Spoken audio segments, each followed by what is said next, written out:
കുട്ടിക്കാലത്തെ ഓർമ്മകളിലേക്കൊക്കെ കൊണ്ടുപോകുന്ന ഒരുപാട് കാര്യങ്ങൾ നമ്മുടെ ജീവിതത്തിലില്ലേ. അപ്പോൾ അതിലൊന്നാണ് ദേ ഈ ഉപ്പുമാങ്ങ ചമ്മന്തി. സുരേഷേൻ ഇടയ്ക്ക് പറയാറുണ്ട്, നമ്മളിവിടെയാണെങ്കിലും നാട്ടിലത്തെ ആ ഒരു രീതിയിൽ നാട്ടിൽ കിട്ടുന്ന എല്ലാ ഭക്ഷണങ്ങളും നമ്മളിവിടെ ഉണ്ടാക്കാറും കഴിക്കാറുമുണ്ട്.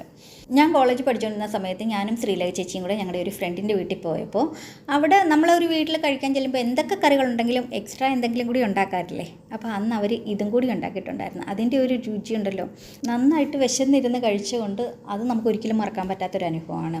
പിന്നെ എൻ്റെ വീട്ടിലാണെങ്കിൽ അച്ഛൻ വെജിറ്റേറിയൻ ആയതുകൊണ്ട് ഈ ഉപ്പുമാങ്ങ, കൊണ്ടാട്ടം അങ്ങനെയുള്ള ഐറ്റംസൊക്കെ നമുക്ക് എപ്പോഴും സ്റ്റോക്ക് ഉണ്ടാവും. അന്ന് നമ്മൾ നാട്ടിൽ നിന്ന് കൊണ്ടുവന്ന മാങ്ങ ഉപ്പിലിട്ടിരുന്നില്ലേ, അതാണ് കേട്ടോ. ഇപ്പോൾ റെഡിയായി കിട്ടിയിട്ടുണ്ട്, നന്നായിട്ട് ഉപ്പൊക്കെ പിടിച്ച്. അങ്ങനെയാണ് നമ്മളിന്ന് ചമ്മന്തി. കുട്ടിക്കാലത്തെ ഓർമ്മകളിലേക്കൊക്കെ കൊണ്ടുപോകുന്ന ഒരുപാട് കാര്യങ്ങൾ നമ്മുടെ ജീവിതത്തിൽ